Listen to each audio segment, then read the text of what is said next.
of balance really is just a mechanism to enable us to validate that something has happened in the grid that's useful for the grid. That's basically it. So it's not dissimilar to proof of service in Holo and proof of coverage in something like Helium.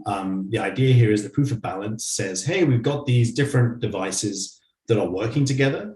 One demands something, another one does something in response to that.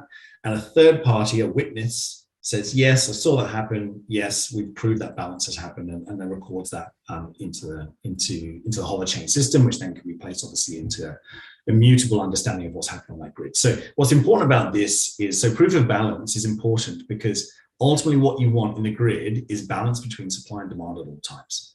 But it's just not like that, because demand and supply goes up and down all the time, and depending on weather and what you're building and all the stuff that's going on that society needs. So proof of balance is there to help validate that balance has happened. It could be a tiny balance, like my dryer has switched off and your dryer is running because you wanted your dryer on 100% right now. And I was cool to have it on 2 hours later. Cool, that happened. Someone else, another device has witnessed it. Great, that's happened.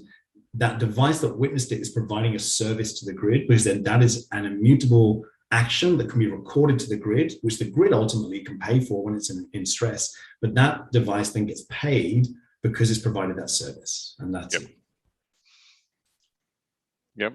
It's just it's a ledgering system. Yeah, exactly. It's a ledgering system, but it's more than that. It's a dynamic interaction, IoT interaction system with a ledgering component that enables it.